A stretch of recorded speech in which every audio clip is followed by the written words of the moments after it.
Polisi Air Polres Langsa baru-baru ini kembali menangkap satu unit kapal nelayan yang mengangkut 10 ton bawang merah ilegal asal Penang, Malaysia. Kapal KM Trisakti II ditangkap di perairan Surwaya, Kabupaten Aceh Tamiang. Kapolres Langsa AKBP Iskandar mengatakan, pihaknya juga mengamankan seorang nahkoda dan 2 anak buah kapal yang terlibat dalam sindikat penyelundupan bawang ilegal tersebut.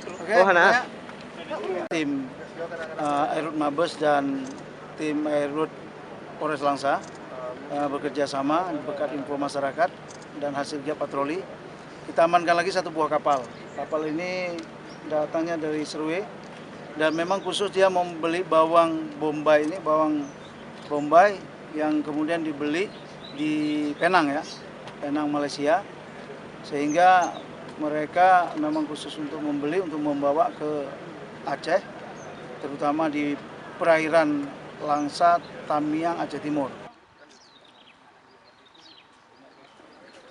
Sebelumnya Polres Langsa bersama Balai Karantina Pertanian Langsa juga memusnahkan 101 ton bawang merah ilegal asal Malaysia dan Thailand yang ditangkap pada Mei lalu di perairan Aceh Tamiang. Pemusnahan barang bukti yang ditangkap di 3 lokasi berbeda ini dengan cara ditimbun. Dari Langsa, Said Maulana melaporkan untuk Aceh Video.